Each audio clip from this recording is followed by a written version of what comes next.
안녕하십니까. 자, 오늘은 그 첨삭 과정, 그 두 번째 과정으로 전서 자료가 올라와 있어요. 우리가 전서 제일 처음에선 태산각석 있죠. 태산각석의 제일 첫 부분이기도 합니다. 그래서 오늘은 전서에 대한 첨삭 작업을 해 보도록 하겠습니다. 지금 올라와 있는 이 자료는 경주에서 공부를 하고 있는 김승태 씨라는 분의 자료입니다. 그러는 한 번씩 저한테 들려서 퇴고도 받아가기는 하는 회원입니다. 이 태산각석은 제가 제일 전서를 처음 쓸 때 썼는 것인데, 이 전서는 제일 중요한 것이 이 균제미입니다. 균제미라는 것은 고르다는 뜻이죠. 회계 굵기가 고르고 회계 간격과 길이 이런 것이 고른 것이 가장 중요한 것입니다. 여러 가지 서체 중에서 각 서체마다 여러 가지 어려운 점이 있지만 전서라는 것은 그 형태가 굉장히 복잡기 때문에 전체적으로 균형을 맞추는 것이 제일 어떻게 보면 어려운 문제죠.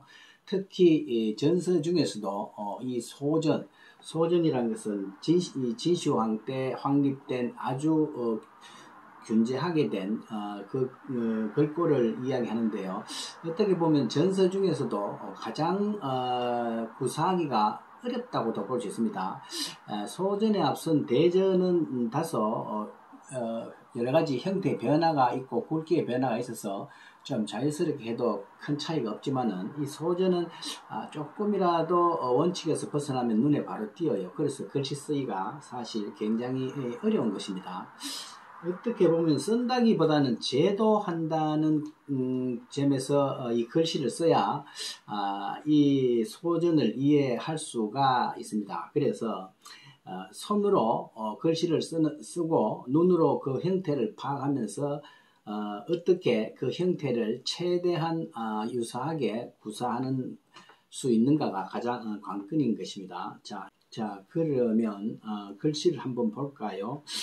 이번에도 자료를 보내오셨는데 원본을 보내오고 원본을 사진까지 찍어서 같이 왔습니다. 그래서 지금 화면에 있는 우측에 있는 이것이 원본을 사진 찍어 보낸 것입니다. 원본 사진을 찍을 때 각도가 잘 안 맞으면 글씨가 왜곡되는 경우가 있습니다. 상당히 잘 찍어서 가져왔지만은 원본에서는 그 화선지 표면에 굴절이 있어요. 그 굴절도 미묘하게 잡히기 때문에 원본은 보는 거하고는 조금 차이가 있습니다. 그래서 되도록이면 원본을 교정하는 것이 가장 정확하다고 할 수 있습니다. 그리고 이 왼쪽에 있는 것은 이 원본 화면을 최대한 조정을 한 것입니다. 바닥을 밝게 하고 글씨를 좀 검게 해서 상대적인 전체적인 글씨를 볼 수 있게 한 거죠. 형태는 보이는데 화선지에서 퍼져 들어가는 회계 깊이를 아는 데는 조금 문제가 있습니다. 자, 그래서 앞으로 이 자료를 보내주시는 분들은 원본을 같이 보내주시는 것이 교정하는 데 조금 효과적이라는 점을 감안하시고 여의치 않으신 분들은 사진을 찍으시되 아주 정확하게 각도를 잘 맞춰서 보내주시면 좋겠습니다. 자, 이렇게 그 다음에 한번 화면을 보면요. 자, 요것이 태산각석의 원본을 제가 편집을 한 거예요. 그 부분을. 그래서 한 것이고, 왼쪽에 있는 이것은 제가 칸을 두른 것입니다. 오른쪽에 있는 것은 칸을 제외한 것이에요.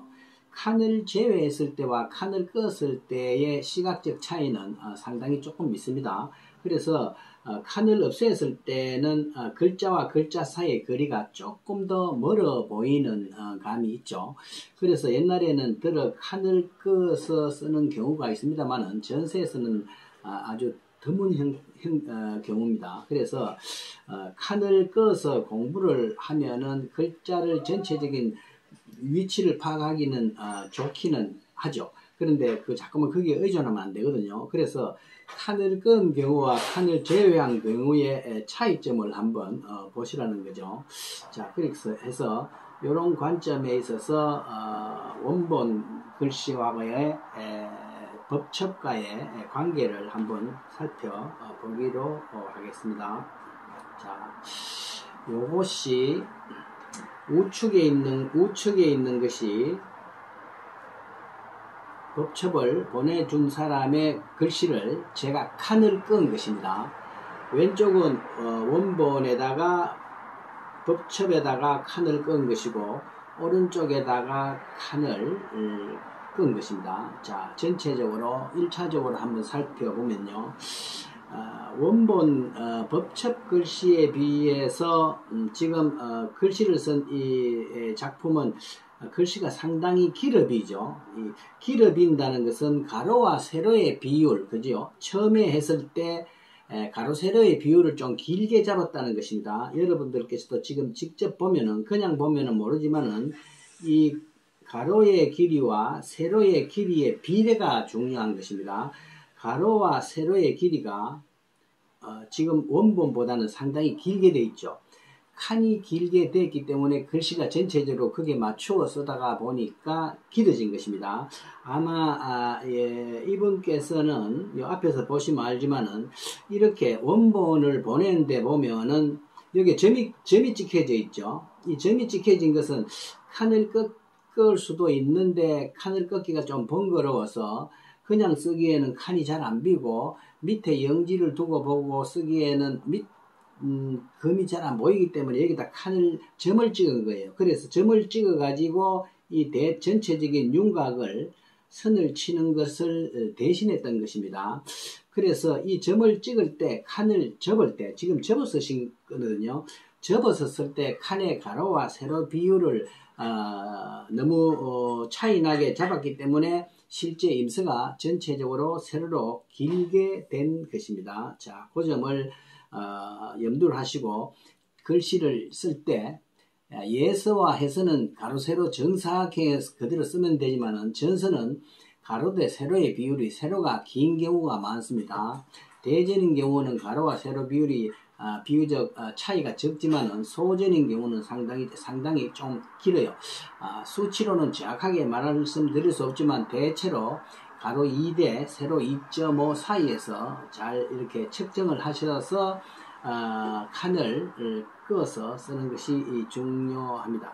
제가 지금 칸을 법첩에다 끄었는데 그 비율을 한번 자로 재어 가지고 대체로 어느 정도의 비율인지를 한번 확인을 해보고 칸을 가로 세로의 칸의 비율을 한번 신경을 쓰시면 좋겠어요. 자, 그러면 구체적인 필액의 내용에 한번 들어가 보기로 하겠습니다. 자, 전체적으로 길어졌다는 것이 한 가지 전체적으로 체제상의 어떻게 보면 장법상의 문제죠. 그 다음에 낱글자에 있어서 한번 보겠는데요.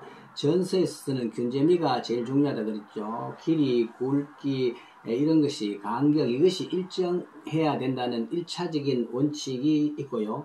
그리고 크게 봐서 상단 부분과 하단 부분의 비율에 있어서 상단 부분의 비율보다도 하단 부분의 비율이 크다는 것입니다. 말하자면은 사람으로 치면 상체보다도 하체가 조금 길어 비도록 쓰는 것이 보는 사람의 시각적으로 시원하게 보인다는 거죠. 간격도 전체적으로는 균제하게 하지만 상하를 나눌 때는 윗보다도 아래쪽이 조금 더 넓어진다는 사실입니다.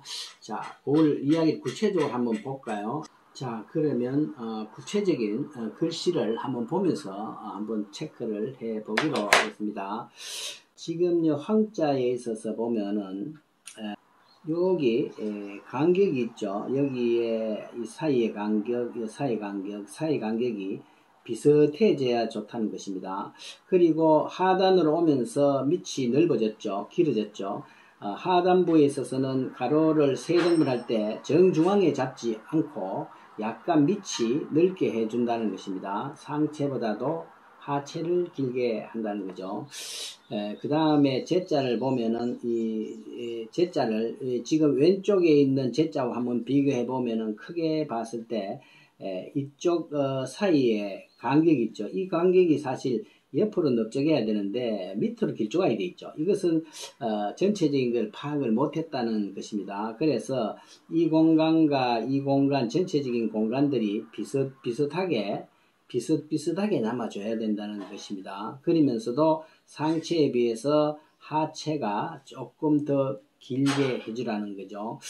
자, 그 다음에 전체적으로 보면 이 하단부의 다리가 전체적으로 쓰기 전에 다리의 상을 보십시오. 이렇게 되어 있죠. 전체적인 하단부가 이렇게 되어 있습니다. 여기 보면은 이렇게 되어 있죠.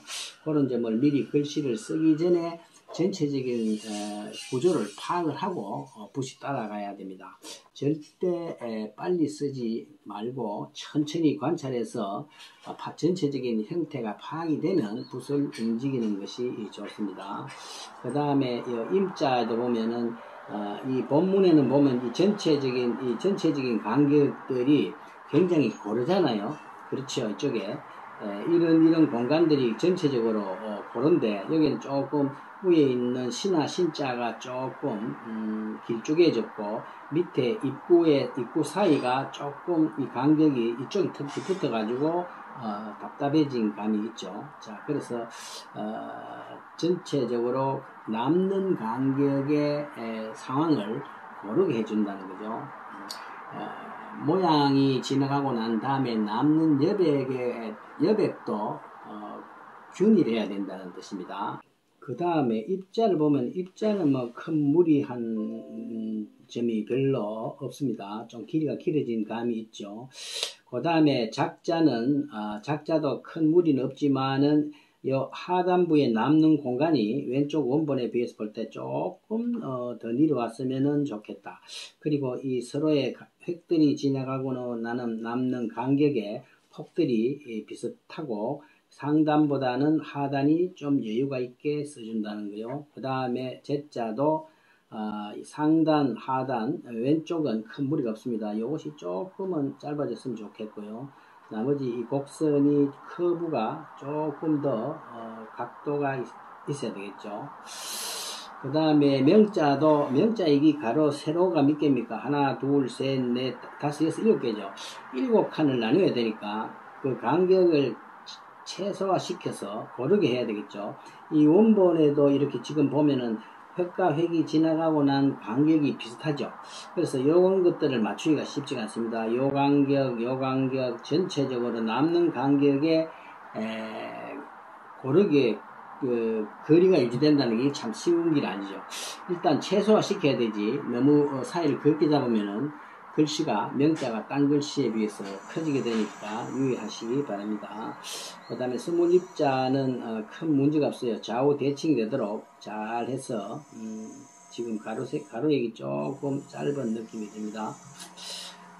그 다음에 여선육자도 무리가 없지만 이 곡선이 너무 안쪽으로 들어온 감이 있고 이 다리가 조금 더 외반이 돼야 되겠죠. 자, 이렇게 해서 간단하게 전체적인 것을 살펴보았습니다만은 우리가 임서를 한다는 것은 정답을 주고 문제를 풀으라 하는 거하고 사실 같은 거죠. 시간 제한이 있으면은 좀 문제가 되겠지만은 이 사실 서예 학습이라는 것은 뭐 시간 제한을 두고 공부를 하거나 시험을 치는 것은 아니지 않습니까? 그래서 마음 바쁘게 10장을 쓰는 것보다는 그 10장을 쓰는 시간에 한두 장을 쓰더라도 그 상태를 아주 정확히 파악을 하고 난 다음에 그 길이 결정이 되면은 붓을 움직여 주는 것이 좋습니다. 특히 이 소전을 특히 태상각석을 임서를 할 때는 어떻게 보면 처음에는 제도하는 마음으로 하면서 그림 그릴 때 사람들이 대상을 하지 않습니까? 그 대상을 할 때 아주 1mm, 2mm를 다투거든요. 그러한 생각으로 임서를 하시고요. 때에 따라서는 아주 제일 처음에 초기에 공부할 때는 아주 연필이나 목탄으로 밑에다가 밑그림을 한번 그려서 수정을 해놓은 다음에 거기에다가 붓을 따라서 쓰는 것도 한 가지 방법입니다. 처음인 경우에 그렇습니다. 그래서 쓸 달이 되면, 전체가 파악이 되면 바로 써서 전체적인 완성도를 유지할 수 있지만 소전인 경우는 굉장히 어렵기 때문에 처음에는 옛날에 글씨 쓸 때 묘홍법이라는 게 있었어요. 밑에다가 빨갛게 해놓고 그대로 덮어 쓰는 경우가 있죠. 그런 방법도 있었던 것입니다. 자, 그런 점을 착안하시고요. 소전 공부를 할 때, 임서를 할 때 특히 전체적으로 유의할 점은 가로와 세로의 칸 비례를 일단 관심을 가지고 잘 그어주는 것, 그 다음에 실제로 임서를 할 때는 글자의 자형을 전체적으로 먼저 파악하고 간격을 글씨 획그 자체보다는 서로의 사이에 남는 간격을 유의하면서 상체보다도 하체를 조금 더 시원하게 길게 한다는 이 원칙 정도만 이번에는 생각을 해주시면 되겠습니다. 자, 그러면 이어서 실제 원본을 한번 보면서 제가 말씀드린 사항을 한 번 더 재점검해 보기로 하겠습니다. 예, 감사합니다. 자, 그러면 원본상에 있어서 제가 앞에 말씀드린 사항을 중심으로 해서 한번 최종 점검을 해 보도록 하겠습니다. 이 전체 상에서 황자인 경우는 지금 요런 간격들이 조금 균작에 잘 됐죠. 그리고 전체적으로 좌우 대칭형의 글씨는 좌우 대칭을 최대한 맞추어 쓸 수 있도록 하는 것입니다. 그 다음에 상단에 비해서 하단에 있죠.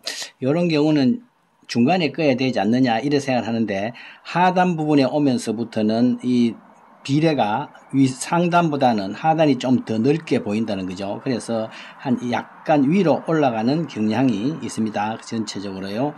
그 다음에 제자인 경우는 이 간격이나 이 간격들이 지금 여기가 좀 길쭉하게 이렇게 돼야 되는데, 그래야 이 공간들이 거의 비슷하게 유지가 된다는 것입니다.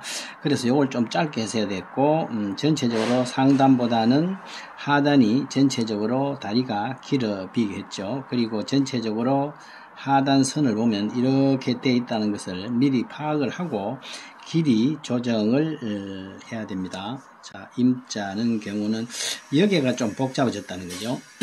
신자가 조금 더 넓적하게 분포하면서 이것이 바깥으로 조금 나오면 이 사이가 조금 넓어질 수가 있겠죠. 여기도 좁아비고, 그죠? 그래서 조금 이렇게 이 획을 끊는 것보다는 획이 지나가고 남는 간격에 공간이 어떤 문제가 있느냐를 미리 생각하면서 글씨를 써야 됩니다. 그 다음에 입자의 경우는 큰 무리는 지금 없습니다. 없는데 이것이 약간 외반되는 것은 관계없습니다만 크게 무리가 없고요. 작자인 경우는 잘 됐어요. 이 간격들이 조금 균제하게, 그죠? 해주고, 이 밑이 쓰기 전에 이 획의 하단이 이 좌측하고 어느 부분에 해당되느냐를 보면서 결정을 하면 되겠죠. 이렇게 돼야 원본 법첩하고 가깝게 될 수가 있습니다. 자, 요것도 잘 하셨는데, 요것이 엄격하게 보면 요거하고 요거는 거의 비슷해요. 밑이 좀 넓어졌죠. 그러면서 그것을 하단부에다가 보태주는 겁니다. 이렇게 해서 이 공간 감각들이 거의 비슷하게 해주는 것. 그리고 이 획은 잘 됐어요. 잘 됐는데 이 각도가 어느 정도 커브를 유지하고 있는지 한번 보시고요. 그 다음에 명자는 비교적 구사를 잘 했는데 조금 잘못하면 명자가 넓어 비거든요. 최소화, 이 공간들을 최소화 시키면서 고르게, 그죠? 이거 좀 넓어졌죠? 이 공간, 이 간격들이 비슷해지면 좋다는 것입니다. 그러면 여기에 조금 더 내려오고, 요거 밑에 내려가야 되겠죠? 이 공간감들을 비슷하게 해주는 것입니다. 스물 입자는 큰 문제는 없어요. 가로가 조금 더 길어서 딴 글씨하고의 폭을 어느 정도 맞춰줘야 되고요. 이거 똑바로 밀어오면 보다는 이런 경우는 약간 밑을 넓게 해서 약간 이런 형식의 모양을 취한 거죠. 여러 가지 써보면 알겠지만 이렇게 쓰는 방법이 있을 것이고 똑바로 내려오는 방법이 있을 것이고 약간 밑이 넓은 방법이 있겠죠. 그 중에서 약간 변화를 구했다고 이렇게 보면 됩니다. 그 다음에 66자의 경우는 그 무리가 거의 없습니다만은 이 외반된 해서 너무 안쪽으로 들어가 버렸다는 거죠. 약간 곡선 지면서 이 정도에서 끝났어야 되는데 너무 안쪽으로 갔다 이렇게 볼 수가 있습니다. 사실 전체적으로 보면 획이 비교적 고르게 건실하게 비교적 잘 됐다고 볼 수가 있습니다. 문제는 지적했지만은 이 가로와 세로의 비율이 너무 길게 잡아가지고 글씨가 너무 길게 좀 돼버려서 너무 늘어진 감이 있다는 거예요. 그래서 가로와 세로의 비율을 몇 가지로 한번 꺼보면서 그 수치를 한번 잘 기억을 해두는 것이 중요하겠습니다. 이 획이 전서획이 고르게 나온다는 것이 상당한 시간적인 필력을 기르는 시간이 있기 때문에 사실 이 정도 구사하기는 굉장히 쉽지가 않은 것입니다. 그리고 특히 전서에 있어서 가장 중요한 것은 기필입니다. 붓을 처음에 댔을 때 가로의 경우에 이렇게 눌러서 머리가 둥글면서도 약간 굵게, 그죠? 머리가 약간 굵게 나오도록 해주시고, 뾰족하게 나오는 것은 운필이 조금 기필이 얕게 됐다고 볼 수가 있습니다. 뾰족하게 나오지 않도록 기필을 좀 깊이 해서 붓이 면이 바뀌어지고 나면은 속도를 어느 정도 고르게 유지하면서 쭉 그을 수 있도록 그렇게 많은 연습을 하는 것이 좋습니다. 전서를 쓸 때는 좀 비교적 붓이 약간 장봉인 것이 쓰기 좋습니다. 단봉은 조금만 눌러도 획이 굵어지기 때문에 좀 사군자용 붓 같은 장봉필을 가지고 쓰는 것이 비교적 쉽게 전서를 굴사할 수 있는 방법이라고 하겠습니다. 그 서체에 따른 붓의 여러 가지 형식은 나중에 따로 한번 말씀드리기로 하겠습니다. 예, 수고하셨습니다.